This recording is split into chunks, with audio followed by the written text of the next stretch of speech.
O texto diz assim: digo, porém, o seguinte: durante o tempo em que o herdeiro é menor de idade, em nada difere de um escravo, mesmo sendo o senhor de tudo. Vou repetir esse texto. Digo, porém, o seguinte: durante o tempo em que o herdeiro é menor de idade, em nada difere de um escravo, mesmo sendo senhor de tudo, mas está sob tutores e curadores até o tempo pré-determinado pelo Pai. Assim também nós, quando éramos menores, estávamos escravizados aos rudimentos do mundo.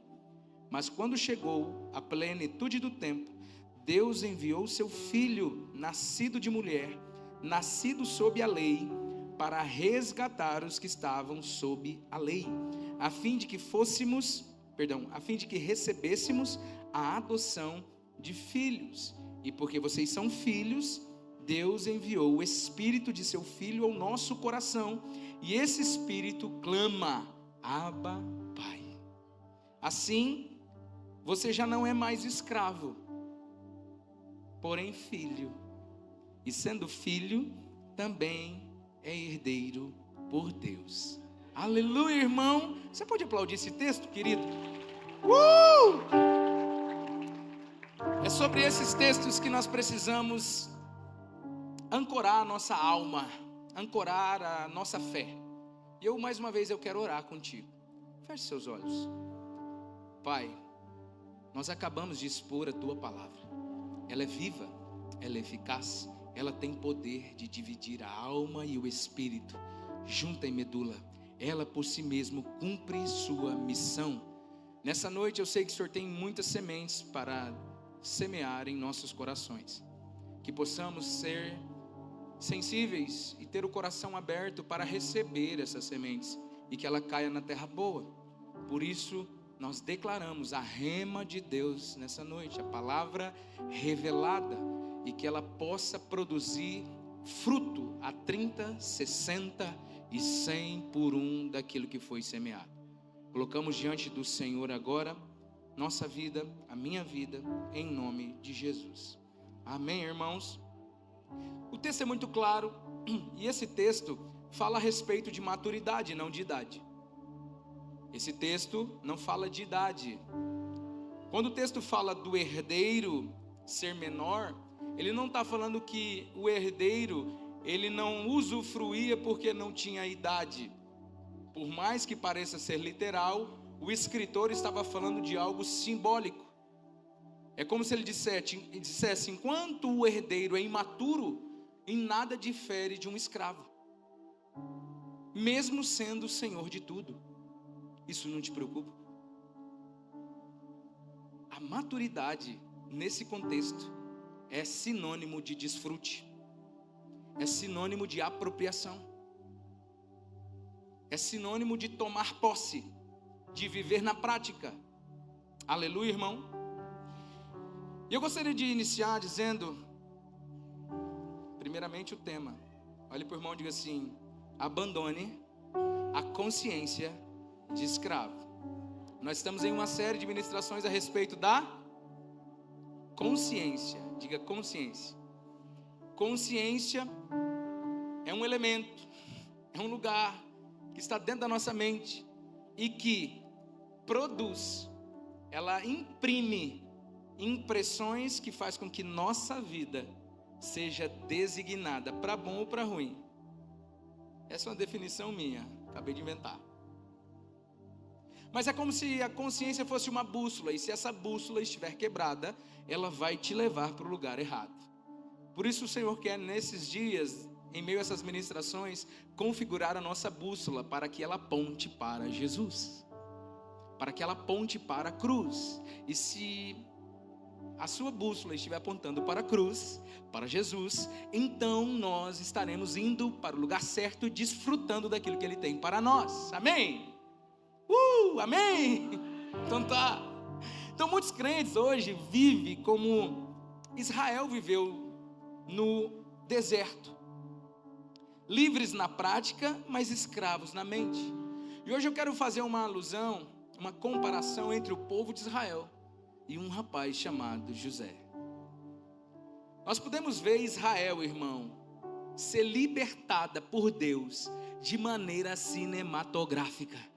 Deus usou todo o seu poder contra Faraó e os egípcios para libertar o seu povo que estava escravizado há mais de 400 anos. E mesmo assim, esse povo, ao sair do Egito, mesmo assim, esse povo, ao sair das garras da escravidão, a mentalidade deles ainda continuou escrava, no deserto.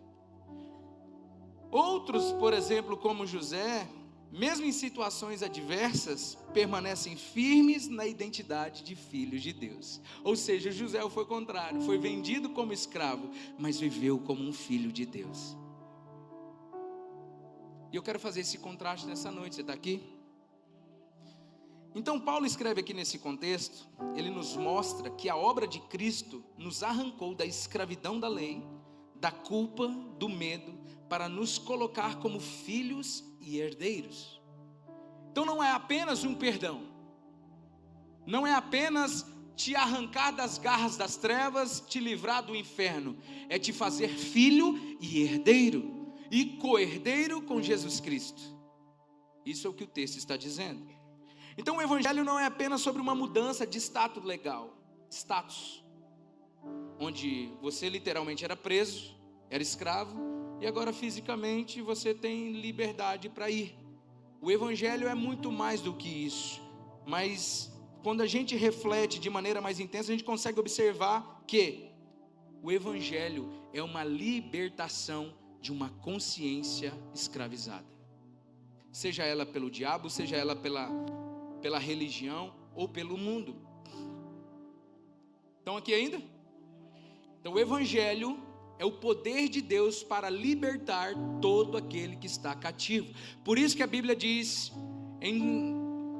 no primeiro texto que Jesus prega dentro de uma sinagoga, ele diz: o Espírito do Senhor está sobre mim, pois ele me ungiu para pregoar as boas novas aos pobres, a anunciar a liberdade aos presos, e a pregoar a cura aos enfermos, e a anunciar o ano aceitável do Senhor.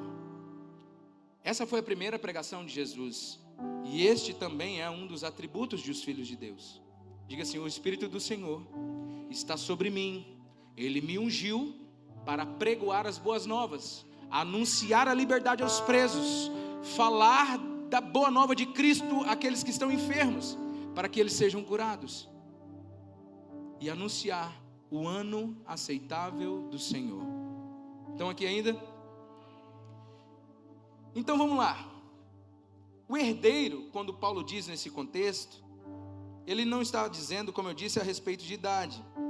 A Bíblia fala que o herdeiro, por ser menor, ele tem herança, mas vive como escravo, sob tutores.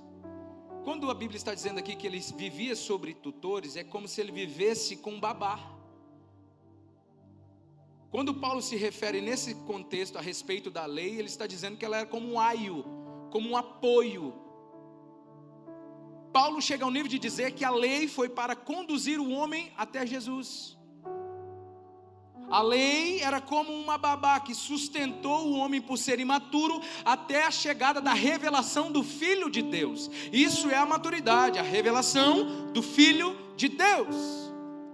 Então, por mais que a lei é santa, justa e boa, a lei era uma babá para aqueles que eram infantis. Eu já disse tantas vezes aqui, né? Num relacionamento saudável, pelo menos assim eu acredito, né? Você acha que ele sobreviveria pautado em regras, em obrigações, em ordenanças? Ainda que nós tenhamos regras, a plataforma principal de um relacionamento saudável é o amor. Por isso que Jesus diz que toda lei se cumpre pelo amor. A lei do amor, a lei da vida. Estão aqui ainda? Então toda lei se cumpre em Cristo. Ela era um aio, ela era um apoio até chegar Jesus. Aleluia. Por exemplo, Deus em sua infinita bondade, em seu caráter maravilhoso, magnífico, você acha em sã consciência que Ele queria que você o amasse porque Ele está mandando? Primeiro mandamento: me amarás, e somente a mim adorarás. É igual o raciocínio chega assim: rapaz, hoje eu consegui vencer. Hoje eu não roubei. O cara, hã? Hoje eu me segurei, hoje eu não roubei. É o mesmo raciocínio da esposa chegar em casa e dizer assim: ufa, meu bem, hoje eu consegui. O quê? Hoje eu consegui ser fiel. Porque são coisas básicas de alguém saudável. É o mínimo, concordam? Então quando Deus, Ele vem e se revela, Ele revela não por base de uma obrigação. Quando Jesus se manifesta, Ele se manifesta a partir de uma essência. Ele se manifesta a partir de um DNA. Então o que Cristo fez em nós não é apenas mudar a sua estética, mudar a cor da sua pele. Ele não fez isso. O que Ele fez foi mudar o nosso DNA, a nossa essência. Ele literalmente diz, em acho que Romanos: somos novas criaturas, as coisas velhas se passaram, eis que tudo se fez novo. Então é uma morte literal, espiritualmente falando, para o velho homem, para que nós agora em Cristo Jesus vivamos uma vida nova, uma novidade de vida. Olha para esse irmão e diga assim: você está vivendo em novidade de vida? Ou você está vivendo a velha vida?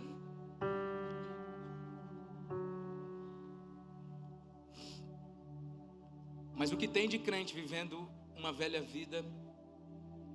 Sabe por que vivem uma velha vida? Porque não tem consciência da nova, não creem na nova, não desfrutam.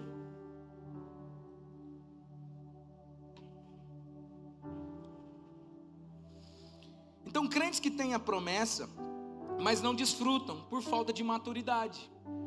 Acredite, irmão, tem promessas que Deus já liberou para você, mas porque você não tem maturidade, tu não tem desfrutado e talvez nem vai desfrutar.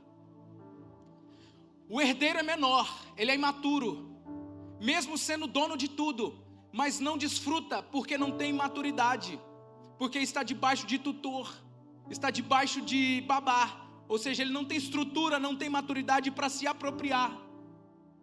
Mas nessa noite, em nome de Jesus Cristo, eu tenho convicção que você vai entender a respeito da pessoa de Jesus, e a maturidade entrará no seu coração de uma vez por todas, e nós começaremos a desfrutar de todas as promessas que já estão liberadas por Jesus Cristo nas regiões celestiais para você e para mim.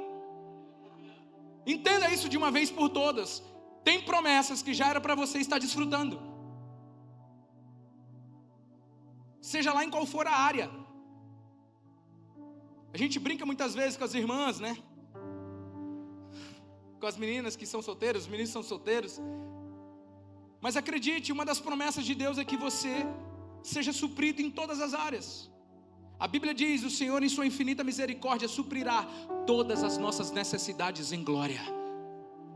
Você acha que não é da vontade do seu pai, que te ama muito mais do que você se ama, te dar um companheiro ou uma companheira? Só que tu não tem maturidade ainda. Não, pastor, eu sou uma pessoa madura. Eu acredito que você está amadurecendo. Amém, irmão? Só que quando Paulo fala sobre maturidade, é que ele está falando de expressão de Cristo na minha consciência. Basicamente é isso. Não é excesso de conhecimento, ainda que o conhecimento nos leve à revelação. Não é sobre quantidade, é sobre revelação. Sabem diferenciar essas duas coisas? As escrituras, elas são tão poderosas. Ao mesmo tempo, pode ser que você esteja conhecendo muito a letra, mas não entendendo o que está sendo lido. E é por isso que eu brinco todas as vezes, Eu me lembro da minha mãe, quando eu era pequeno, ela comprava os docinhos assim, que vinha repartido no meio, de um lado de uma cor. Era um potinho bem pequenininho. Quem já comeu aqueles docinhos? E vinha uma pazinha minúscula naquele docinho, Acho que eu já falei isso aqui. E eu comia aquele docinho assim, irmão, com uma dó de acabar gigantesca. Só tinha aquele. É ou não é? Eu falo que as escrituras precisam ser comida com uma pazinha daquela, sem pressa, degustando cada fibra, cada sabor, devagar, sem pressa. Aleluia.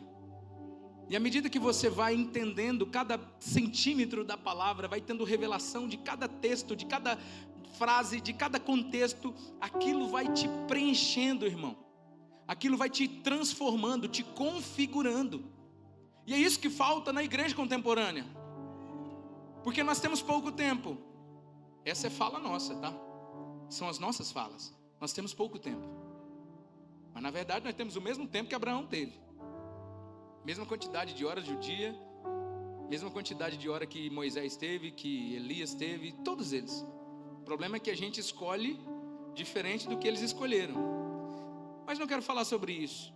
Eu quero falar para você a respeito de que, se você se dedicar a entender quem você é à luz das Escrituras, descobrir de verdade a sua identidade, ela ser suficiente, e quando você descobre ela é suficiente, aquilo ali, irmão, vai te colocar num lugar tão seguro que Satanás não vai conseguir te afetar mais. Quando eu falo de consciência, eu estou falando de algo tão precioso e poderoso ao mesmo tempo, que nós estamos indo para um nível onde nós não seremos mais intimidados, nem mesmo envergonhados pelo inimigo de nossas almas. Porque Satanás não pode tocar você. Eu já disse isso aqui. A Bíblia diz que os filhos de Deus o inimigo não toca. Você é um filho de Deus?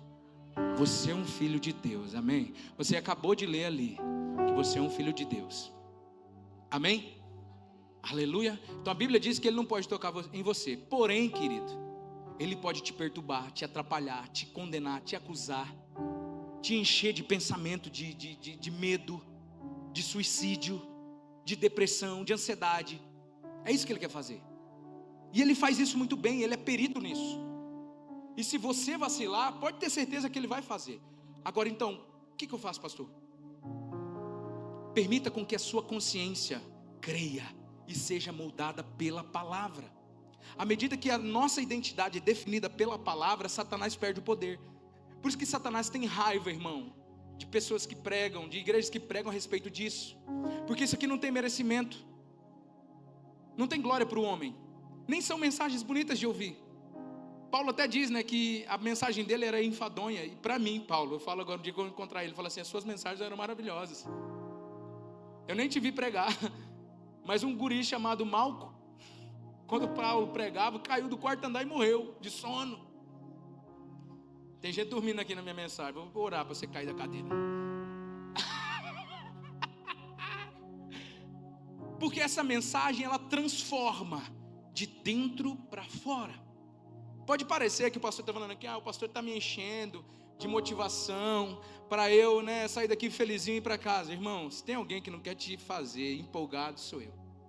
Eu não quero te empolgar. Eu quero te lembrar de fato o que diz as Escrituras ao seu respeito. É o que diz as Escrituras, não sou eu que estou dizendo, é o que as Escrituras dizem ao seu respeito. E à medida que você crê, à medida que você confia, à medida que isso é revelado ao seu espírito, a sua mente, a sua consciência é transformada ao nível de você nunca mais ser o mesmo. Esse é o Evangelho de Cristo Jesus, irmão. Não existe dedo do homem no meio, não existe campanha de 21 dias para te transformar. Campanha de 21 dias para te libertar do pecado Y. Campanha de 21 dias para quebrar a maldição X. Acaba com isso. Isso tudo é fuleiragem, que nem diziam os meus amigos amazonenses. Isso é tudo pataquada, mentirada da religião. A única coisa, querido, que limpa pecado, a única coisa que quebra maldição, a única coisa que transforma é o sangue precioso de Jesus Cristo de Nazaré, cujo sangue você precisa ter revelação. E à medida que esse sangue infiltra na sua mente, no seu coração, no seu corpo, irmão, ele gera, ele transforma, ele tem poder. Não é uma opção o crente meditar nas Escrituras, pelo amor de Deus. A nossa consciência, todo momento, ela é engodada, porque ela é viciada em se ofender. Ela é viciada em ser acusada, a se sentir insuficiente o tempo todo. Nós somos viciados nisso, irmão. E se nós não nos atentarmos, nós vamos ser engodados pelo inimigo toda hora. Porque ainda somos falhos, ainda temos limitações. Paulo fala a respeito do corpo corruptível. Nós ainda temos um corpo vulnerável, inclinado à queda, porque a configuração de Adão ainda habita nessa carne. Em Cristo Jesus nós crucificamos a nossa carne, amém, irmão? A Bíblia diz isso. Só que ainda estamos nessa terra e somos passíveis de ser errantes. E Satanás aproveita dos nossos erros para nos acusar. E quando você anda em acusação, em condenação, você não desenvolve, você não cresce, você não exerce seu dom, a autoridade de Deus que está em você. Aí você não se sente digno de orar por ninguém, não se sente digno de fazer nada em nome de Jesus, porque você está debaixo de pecado constantemente na consciência. Mesmo tendo o sangue purificado, mesmo tendo o corpo purificado e lavado pela água da palavra, mesmo tendo sido perdoado por Jesus Cristo, a consciência se sente acusada, condenada. E aí que Satanás trabalha. Esse é o campo de atuação do inimigo. Diga assim, aleluia. Eu espero que você esteja pegando o que Jesus está falando aqui hoje, irmão. Então tem promessas, queridos, que Deus quer que você receba, porque é de interesse do Senhor que você receba. Eu declaro em nome de Jesus, mulheres engravidando. Tem mulheres que se sentem acusadas por não conseguir engravidar. Ei, deixa eu te dizer uma coisa, alivia teu coração, é vontade dele te dar filhos. Tem mulher que fez assim agora, ó.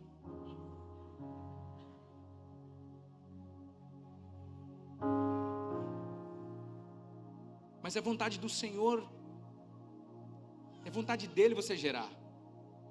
Amém? Mas a acusação te faz se sentir insuficiente. O diabo vem no seu ouvido e diz assim: você não é boa nem para ser mãe, você é insuficiente. A coisa mais básica de uma mulher você não tem. E aquilo vai matando a sua fé, vai matando você. Mas Deus está te dizendo: ei, eu coloquei o meu DNA em você, você é frutífera, você pode gerar, você tem minha liberdade, pode gerar, você está liberada para gerar. Aleluia. Stoicheia. Quando a gente fala de escravizados aos rudimentos, no grego é stoicheia, que significa elementos básicos do mundo, vida baseada em regras, desempenho e medo. Ou seja, a mentalidade de escravo, ela pensa assim: se eu errar, serei punido, se eu acertar, talvez eu seja aceito. Essa é a mentalidade constantemente de alguém que está escravizado.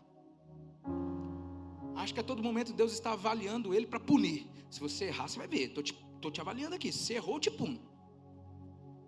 E se você acertar, talvez você me agrada, talvez eu te abençoo. Mas quando você acerta, o sentimento que fica, a consciência que fica é: eu acho que não foi bom o suficiente. Sim ou não?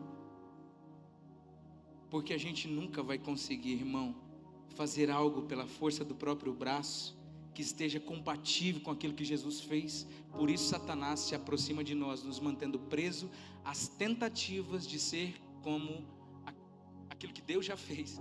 Ele nos coloca nessa ilusão.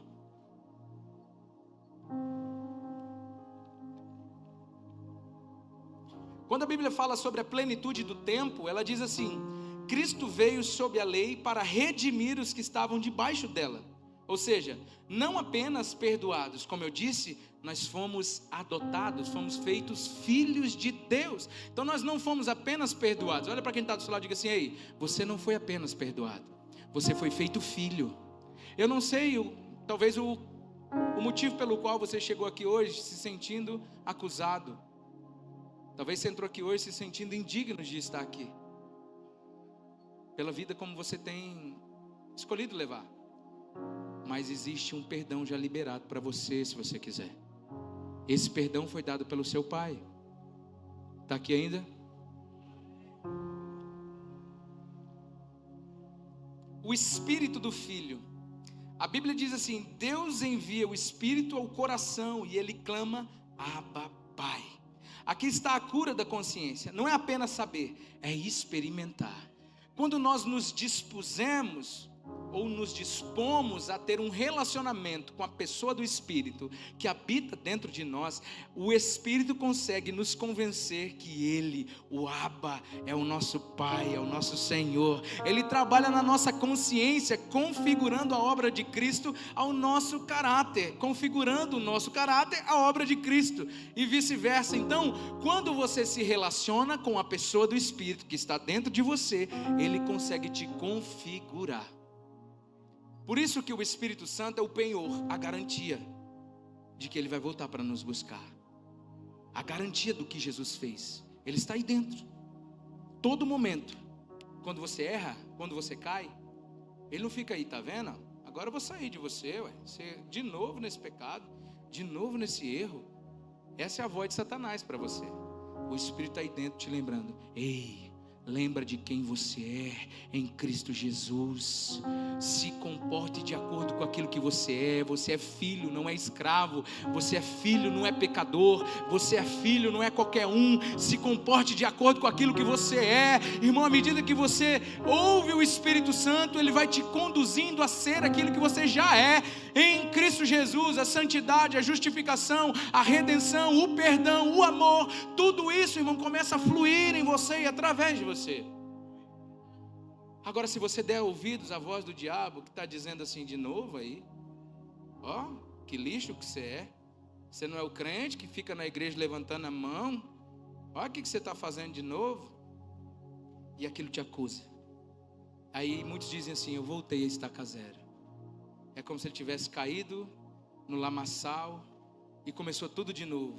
Aí ele olha para tudo aquilo que ele fez, talvez uma semana de oração, ou às vezes até mesmo uma construção bela de um ministério, de uma vida íntima com o Espírito Santo. Aí ele desiste. Ele fala: eu não aguento. Porque está caminhando pela própria força, pela força do próprio braço. Não tem convicção de quem é. E vive esse ciclo infindável, que é o jogo sutil de Satanás.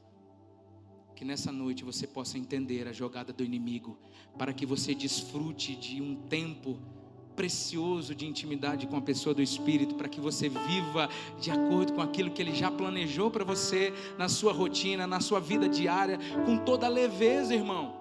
Ei, quando você joga por terra a consciência de escravo, você vive na leveza do Espírito, querido. Você vive com a consciência de filho amado. Então você, querido, vive na leveza, fluindo no dom, fluindo no fruto. Você tem ciência que o Pai não está só esperando uma falha para te punir. Pelo contrário, você sabe que o Pai já se agrada de você, que está em paz com você, que está te impulsionando a ser como Ele todos os dias. Esse é o nosso Deus, irmão. Onde foi que nós permitimos a religião nos convencer que Deus é um Deus longínquo, punidor, irado, que está só esperando o momento para nos colocar numa UTI por causa da forma como estamos vivendo? Essa é a religião que não conhece ao Senhor, que foi criação de Satanás. Se você é mau, não sabe, irmão, a Bíblia diz que nós somos maus, sabemos dar coisas boas aos nossos filhos. Quem dirá Deus que é bom? Deus é bom. A bondade de Deus que nos conduz ao arrependimento. A bondade de Deus que nos conduz ao arrependimento, diz as Escrituras. Deus é bom. E a sua bondade, benignidade dura para sempre. Você é filho, não é ímpio, não é escravo. Você é filho e herdeiro. Eu espero que você esteja entendendo isso. Parece que quando a gente fala um trem ruim, o povo crê mais que quando fala um trem bom. Eu espero que essa mensagem esteja entrando no seu coração em nome de Jesus Cristo. Amém, querido? Aqui está então a cura da consciência. Não é apenas saber, mas experimentar. Que você a partir de hoje experimente a pessoa do Espírito. Experimente ter momentos de intimidade com Ele. Quer uma oração maravilhosa? Vá para o secreto do teu quarto e fale com a pessoa do Espírito assim: Espírito Santo, tu tem alguma coisa para me falar? E fique em silêncio, 2 minutos, 3 minutos. Rompa com a sua aflição, com as preocupações, e permita Ele falar com você. E vá se relacionando no silêncio com a pessoa do Espírito Santo. Permita Ele te convencer de quem você já é em Jesus. A missão do Espírito é essa: te convencer da obra de Cristo. Porque ela é tão maravilhosa que Deus falou assim: eu tenho que viver neles para convencer que eles são aquilo, de tão incrível que é. Estão aqui? Amém.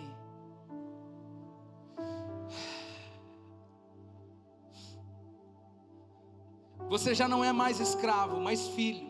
Se filho, também herdeiro. Ou seja, identidade gera herança. Diga, identidade gera herança. Você é escravo? Fala com autoridade. Você é escravo? Eu não sou mais escravo. Não sou. Então você é filho, amém? Irmão, Jesus pode voltar, pode estarmos na eternidade. Essa é a sua essência, esse é o seu DNA. Isso é o que você é. Eu sou um filho de Deus. Você pode dizer isso? Eu sou filho de Deus. Ainda que você seja um profissional bacana, ainda que eu goste de pastorear, isso não é a nossa identidade. Você não é um dentista, você não é um médico. Você é um filho de Deus, destinado à eternidade, irmão. Isso não vai mudar, não. Isso aí é assim para sempre. Estão aqui? Então essa é a sua identidade. Identidade gera herança. Porque à medida que você toma posse da filiação, se posiciona como um filho, a herança naturalmente ela é liberada. A palavra é essa. As regiões celestiais, irmão, ela é como se fossem engrenagens que funcionam de acordo com a fé. Estão aí? Então já existe um lugar que está liberada a sua bênção. Vou dizer isso aqui de novo. Existe um lugar que a sua bênção já está lá liberada. Você precisa acessar à medida que você se posiciona como filho de Deus, que você crê como filho de Deus, que você vive na prática como filho de Deus. A revelação te leva a viver na prática. O contrário não tente viver na prática para depois mudar a mente. Isso aí só vai te cansar. Entenda primeiro, creia primeiro, tenha a revelação primeiro e depois de maneira espontânea a prática virá. E aí, querido, a herança você vai recebendo ela no dia a dia. Quando você menos esperou aquilo que você orou lá atrás, do nada você estava orando, tentando convencer Deus há mais de 15 anos para Deus converter o marido. Aí você, eu sou uma filha de Deus, pastor, agora eu entendi. Então eu já creio. Eu creio que meu marido já é um homem de Deus. Eu declaro em nome de Jesus, porque a Bíblia diz que a minha casa é como árvore plantada junto a ribeiros de águas. Tudo que nós fazemos prospera. O meu marido é como árvore plantada junto a ribeiro de água. Tudo que ele faz prospera. Pastor, onde que ele coloca a mão, pastor, o trem dá certo. Pense num homem de Deus, é meu marido. Mas a realidade diz o contrário. Mas ela está crendo conforme a Bíblia diz. E ela crê conforme a Bíblia diz. Ela declara conforme a Bíblia diz. Irmão, as circunstâncias vão girar ao favor dessa mulher, irmão. Porque ela sabe que ela é uma filha de Deus. Ela está recorrendo à herança dela. Ela está recorrendo àquilo que já é dela. Acredite. Quando ela menos esperar, o marido fala assim: eu estava pensando em com você hoje para a igreja. Sei lá, eu estava lá no boteco, olhei aquele monte de pitu, catuaba, quero mais isso não. Hoje eu vou para a igreja. Está aqui, irmão? Eu vou com você para a igreja hoje. Aí ela olha para trás, 15 anos brigando, xingando, mostrando o pecado dele, o erro dele, ofendendo ele, e ele e ela, e os dois brigando, quase divorciaram 60 vezes. Mas o dia que ela se posicionou como filha, a graça de Deus, o favor de Deus inundou a casa dela. À medida que aquilo que já era a vontade de Deus só se manifesta. Porque, vá por mim, tem hora que a gente se acha melhor do que Deus, no que diz respeito à vontade. Meu filho está lá, pastor, nas drogas, más influências. Eu ouço direto isso. Pastor, ora pelo amor de Deus. Eu tenho orado ao Senhor para Deus fazer alguma coisa, para Deus entrar com providências, para Deus tocar a vida daquele menino, para Deus fazer alguma coisa, pastor, porque ele está lá, pastor. Ele chega em casa e fala: é isso que você quer para sua vida? Te criei na igreja. É isso que você quer para você?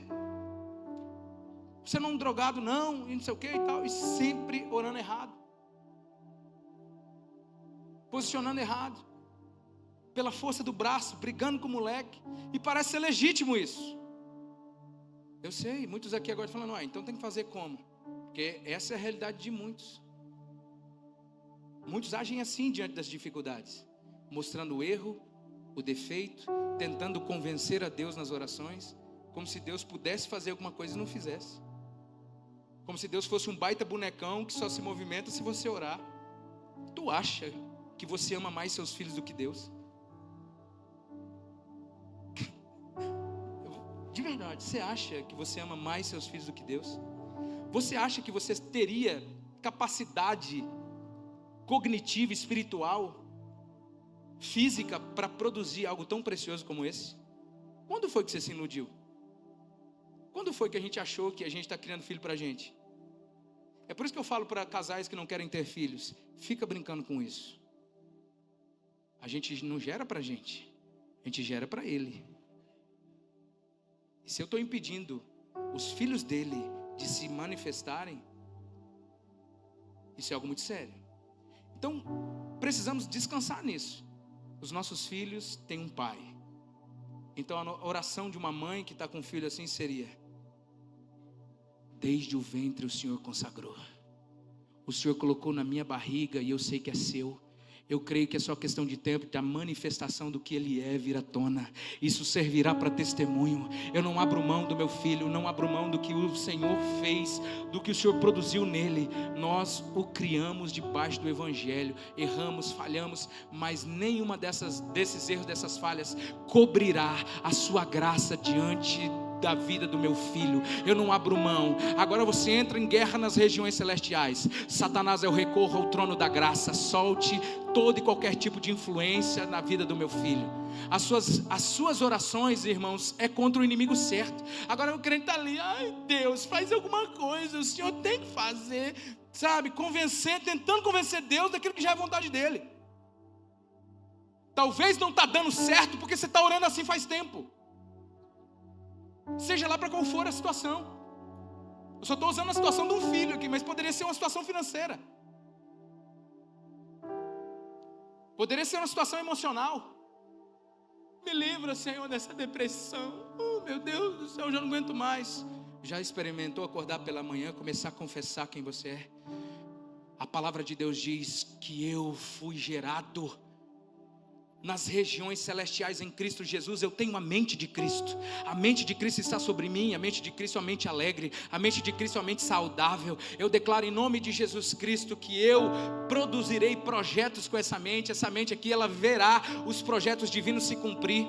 Irmão, quando você começa a profetizar isso, independente das circunstâncias, às vezes você vai declarar isso vivendo na pele o que é, nem querer levantar da cama. Não tem força para dizer isso, mas ao invés de reclamar e dizer coisas que você está vendo, comece a declarar o que você quer ver nas regiões celestiais que já está escrito, e você verá a sua realidade ser transformada, a sua vida, a sua casa, seus filhos. Irmão, nós não temos ideia do tamanho do poder que é profetizar, declarar as escrituras, querido. Toda circunstância, seja ela qual for, se dobra diante da palavra, caso ela seja contrária, que seja mentira tudo que está sendo revelado, mas que a palavra de Deus permaneça sendo verdade para você. Eu confio na palavra, eu confio nas escrituras. A Bíblia fala então de Israel. Pense, a realidade deles era o quê? Libertados fisicamente, mas presos mentalmente no Egito. Abre lá sua Bíblia em Êxodo, capítulo 16, verso 3.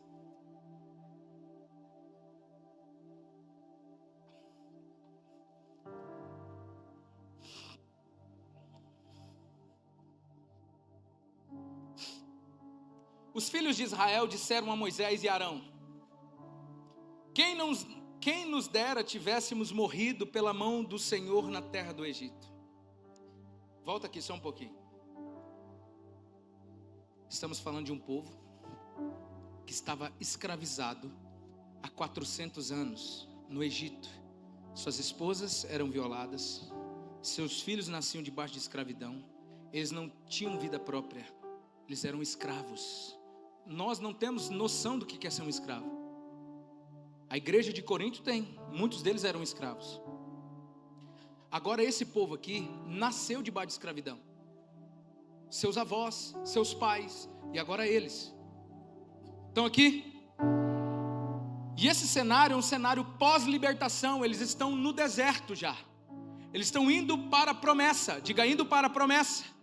É igual você indo para a promessa. Diga, eu estou indo para a promessa, a nova Canaã, a qual descerá adornada com seus anjos, com um grande alarido. Amém, irmão? Você pode aplaudir Jesus? Está vindo uma grande cidade, irmão, a nova Jerusalém, onde eu e você vamos morar lá.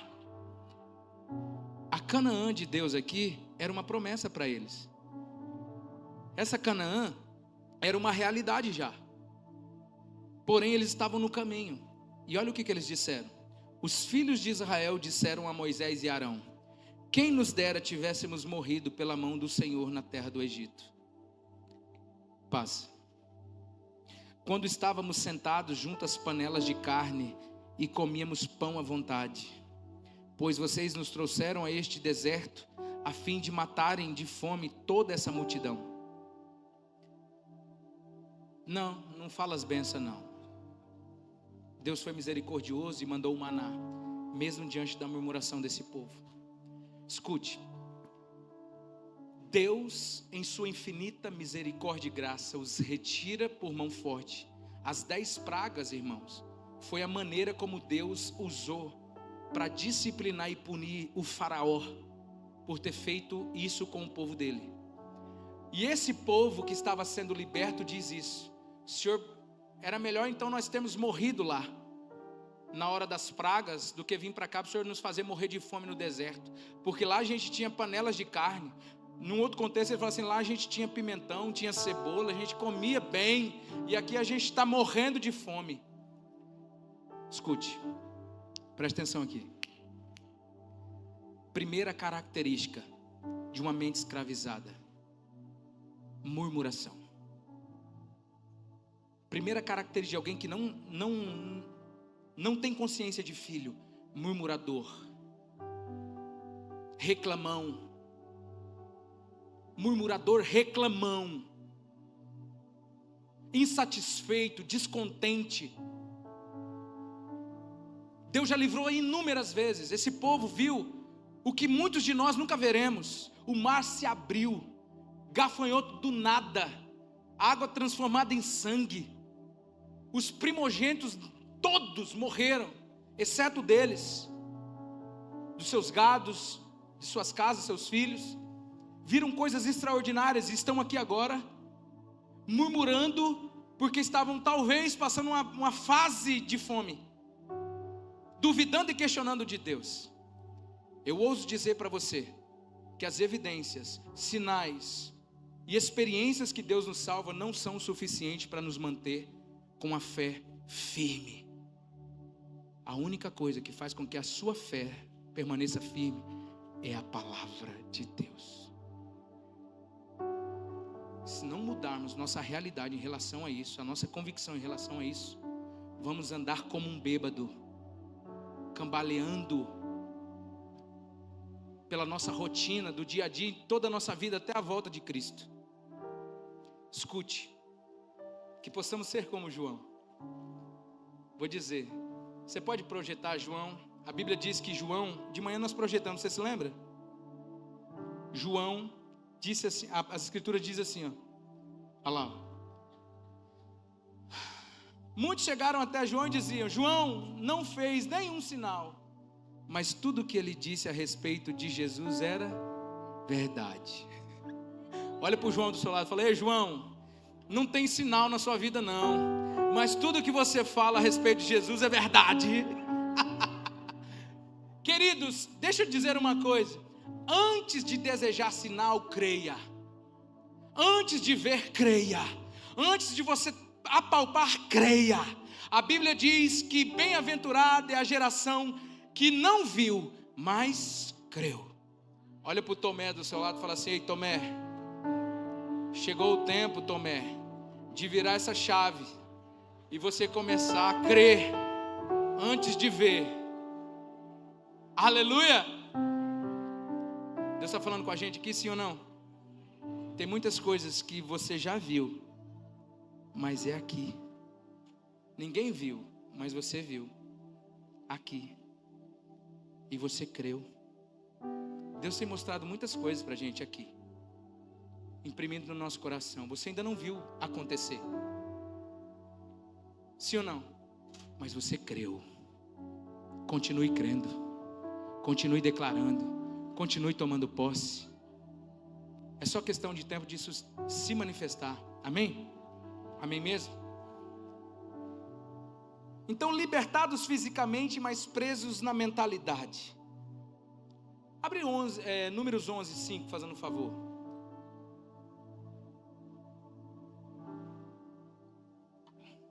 Olha lá, eles dizendo de novo, ó. Lembramos dos peixes que comiam de graça no Egito. Ainda estão mentindo, porque de graça. Onde que escravo come de graça, irmão? Não come de graça. Escravo não come de graça. Que saudade dos pepinos, dos melões, dos alhos silvestres, das cebolas e dos alhos. Eu acho que eles estavam tão confusos, escravizados, porque convenhamos, 400 anos de escravidão, querido. A cultura dos egípcios já estava arraigada neles, eles falavam como um egípcio. Querido, eu não posso ficar uma semana convivendo com um nordestino que estou eu falando igualzinho. É ou não é? Eu pego muito fácil o dialeto. Fui na conferência lá em Curitiba, o cara falando igual um curitibano, igual aquele... Esqueci o nome dele. Lamartine Pozella, não é? E como que é que ele falava? E os brasileiros, eu não sei o que, é Cortella. E os caras tudo falavam desse jeito. Daqui a pouco eu estava assim, como que é, Pastor Marinho, vamos embora, porque já chegou nossa hora aqui, né? Rapidinho você vai pegando o dialeto. Imagina esses caras há 400 anos, irmão, vivendo como escravo. 400 anos debaixo de escravidão. Nós não podemos desconsiderar isso. Não é apenas apontar para eles e dizer assim, mas fracos na fé. Não é, querido. Eles estão sendo nesse momento uma representação da gente. A vida inteira debaixo da escravidão do mundo, de doutrinas do mundo, da ideologia do mundo, da religião. Eu falo que tem pessoas que estão tão configuradas com a religião na mente, que é mais fácil expulsar um demônio que expulsar a religião da pessoa. O demônio, você fala em nome de Jesus, pega cada um aqui, faz uma fila e vai embora. Agora e a religião, irmão? Que você fala a verdade e não crê, insiste em viver pela força do braço, acusando todo mundo, apontando todo mundo, julgando todo mundo. É o religioso.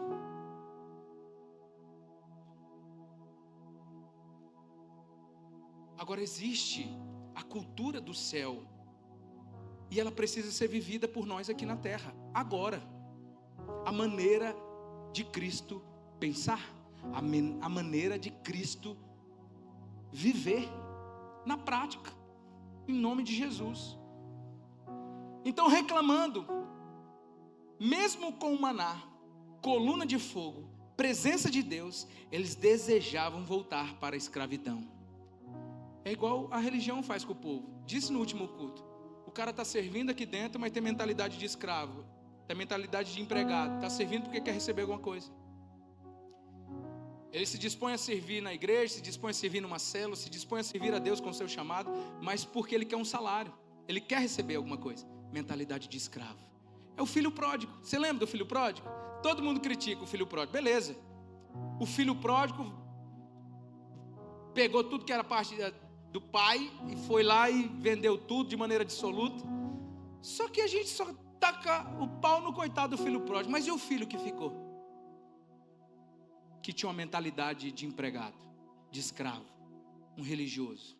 Quando o irmão volta para casa, ele fala assim: o senhor pegou o melhor bezerro e comemorou, matou o bezerro.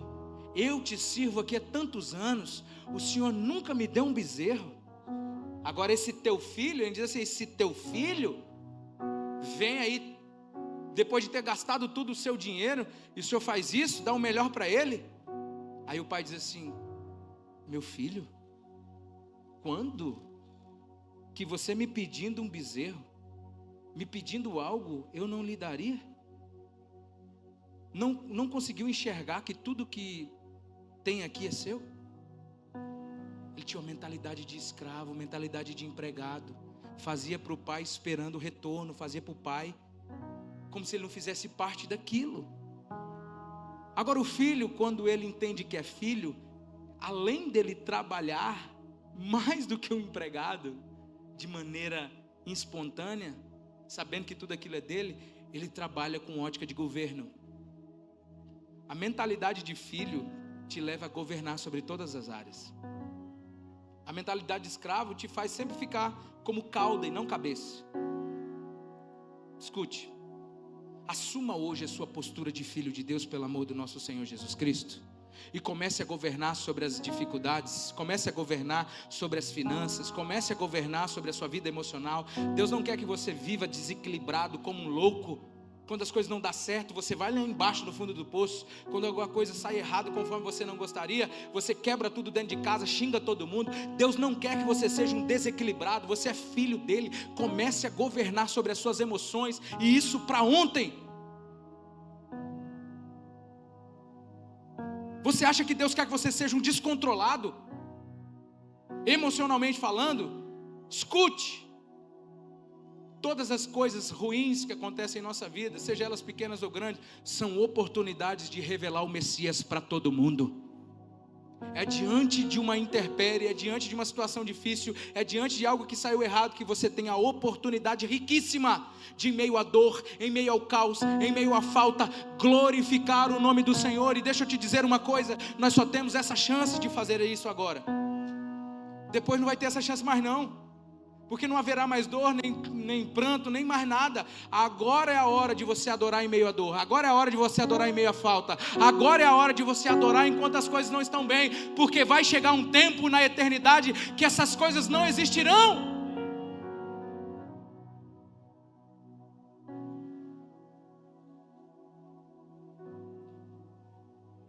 Pessoas livres em Cristo, mas ainda presas à culpa, à condenação, ao medo, à religiosidade.